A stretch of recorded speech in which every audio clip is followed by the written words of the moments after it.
Hey Scorpio, Ali from Indigo Ascension. Welcome to your weekly quick read for the week beginning January the 18th. It's been a relatively quiet few weeks. We certainly haven't been doing nothing. There's been a lot of deep integrations of this new frequency, thanks to Aquarius, Saturn now being in Aquarius, okay? Thanks to that significant conjunction on December 21 last year. But this definitely is the first week of the year where the pond water starts to get stirred up. We have a square, a significant square between Mars and Saturn in the skies this week. We have the sun moving out of Capricorn into Aquarius. So those two combined alone is very much about what have we learnt last year. On deeper levels, we knew there were fundamental shifts taking place within us. But like any of us, yeah, we are very human. We know what it's like to take one step forward and take two steps back. And it's not until we reach that bottleneck, that pressure point, where we've got no option but to jump, but to deeply step forward. That's what this week is, okay? This square up there in the cosmos, we are front and center with an active choice to embrace the new or to remain the same. So this lightning bolt energy can be amazing opportunity. It could also be the energy that stirs the pond water, that really pushes us out of fear, and we're connecting in with adrenaline energy.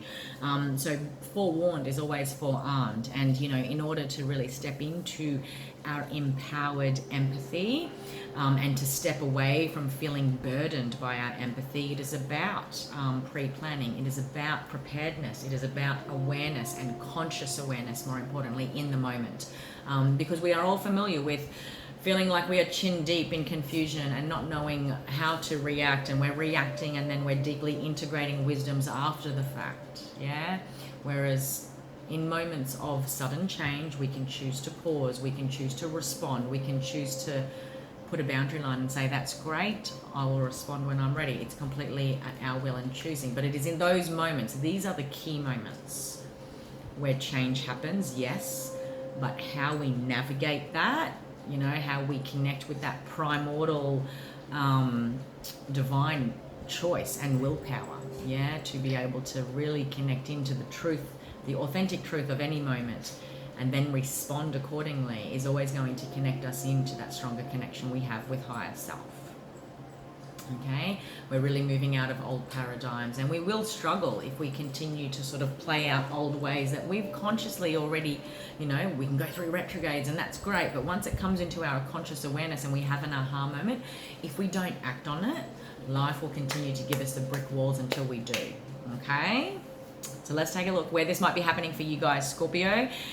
This lightning bolt square is happening within your 7th house. Your 7th house rules partnerships, marriage, how you partner with your higher self, how you partner in any significant partnership. This duality energy of me versus we. All right, we can look at the coming together, the wisdoms that need to be integrated. There's a lightning bolt, there is a square, an absolute decision point, if you like, when it comes to 7th house themes in many ways for you, Scorp. Look back last year. I want to take you back to last year where you experienced a lot of 3rd house energy. 3rd house, it rules those that are close to us, it rules communication, it rules travel, okay? So you may have experienced challenges or a recognition of things need to change in my 3rd house. You might have noticed how this energy fundamentally shifted and changed and transformed your 3rd house. So again, your 3rd house, those who are close to you, siblings, neighbors, schoolmates, especially those in your early school years. It deals with your day-to-day activities as well as your environment, like your work environment. Short trips, learning, using your communication skills and dealing with modern technology. So communication would have been highlighted, the lack of communication, how passive aggressiveness can pollute communication with connections. Notice how this was sort of playing out within your environments, within workplaces. You may now notice something similar in your 7th house themes. But what I do want to say, what did you master all of last year? Well, Capricorn was going, okay, because it was highlighting your 3rd house. Whenever Capricorn went through a significant transit last year, that area of your life would have been blowing up on some level or another. Need to communicate, really poor communications in my day-to-day environment. in workplaces, with a sibling, whatever the case may be. Hold-ups and frustrations with travel, okay? Take it however it resonates. You mastered something in third house themes last year. Now I want you to shine that spotlight of wisdom onto your seventh house in the realms of partnership, in the realms of marriage, okay? Ancient astrology separates the fifth and seventh house because, so the fifth house rules romance. It also rules children and fun and creativity. But romance is there, yeah, our romantic connection. Ancient astrology separates the fifth and seventh house because the seventh house rules marriage, simply because back in the day we never married because of love. It was an arranged marriage. It was about a beneficiary. It was about partnering for greater benefit for all, you know. So the realms of romance weren't involved in marriage back in the day. So that's why the seventh house is not just about marriage. It is about beneficial partnerships. It is about all partnerships, significant partnerships.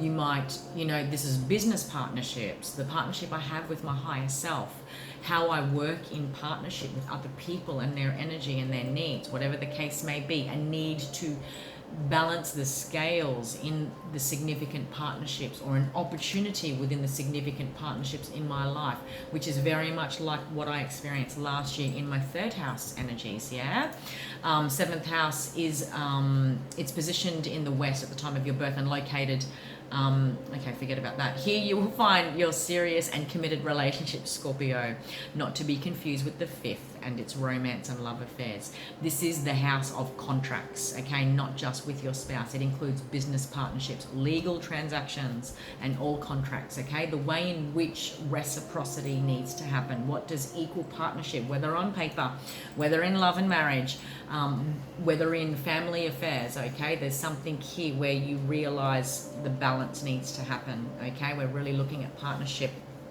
this week. Maybe there was something hidden in legal contracts, business affairs, within significant partnerships. Maybe you were sort of being led by intuition in many ways. What I want to remind you, Scorpio, is that you are the master creator. You have called this opportunity forth, okay? There's something here that you knew that this was a beginning here, okay? There's a beginning. There is a lightning bulb moment in many ways for you guys in 7th house matters this week. Where that leads you is to confidence. The confidence for the path ahead. This partnership feels balanced. I know this is the right partnership for me. I know this is the right contract for me to sign. Whatever was hidden, okay, you will know in yourself whether it needs to be addressed, whether something is unearthed, okay, whether a conversation happens, where something is revealed, because we are in revealing times. This is a lightning bolt energy in many ways. It's almost like it works in your favor. You've manifested this change, is what I do want to say, but there's a bigger story at play. 2 of the 3 cards on the table are major arcana. This is big shifting sand for you. Very practical beginnings in a partnership. Again, apply it to love, apply it to business, apply it to your work life, okay? There's very practical and fruitful beginnings. They have a lot of promise about what can be built moving forward. This is a commitment to working together and recognizing the value of what the other party brings. Because under the 3 of coins energy, we must work together in order to manifest our bigger dreams.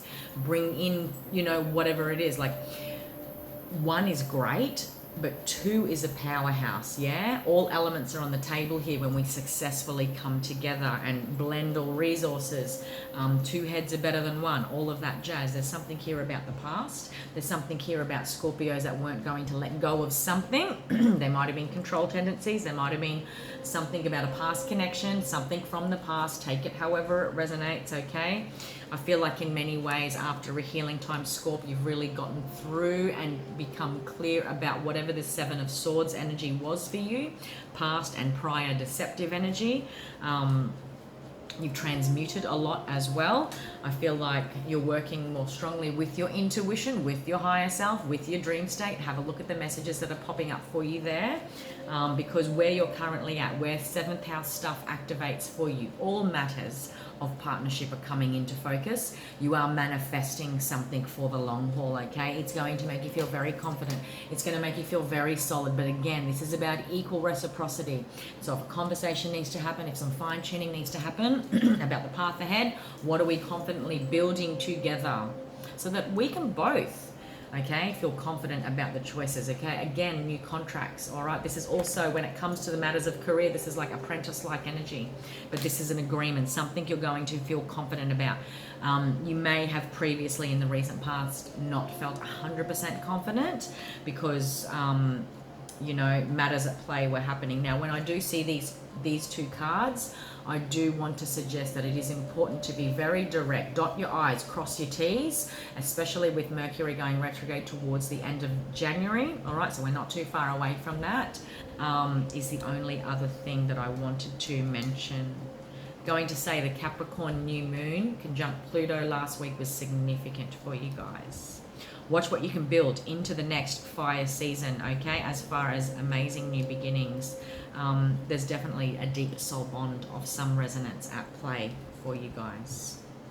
Okay, so Aries season is towards the end of March, all right? An amazing time to do a practical assessment about how far you've come. There's something about this time that you have manifested, okay, that's going to take you through till the end of March, where you'll be able to look back and see how that air energy really worked in your favor, Scorp. Alrighty. Hope you got something out of that. That was your quick read for the week, January the 18th. If you're wanting to book a personal reading, you can do so by heading to the Indigo Ascension shop link in the description above, where you'll find a range of intuitive readings and distant healings, as well as astrology forecasts and astrology readings. And if you're wanting that 2021 astrology forecast to feel empowered about the year ahead, Scorpio, you can book one in the Indigo Ascension shop, and that will be tailored unique to your natal chart. Okay, until next week, my friend, have an amazing week. Take care.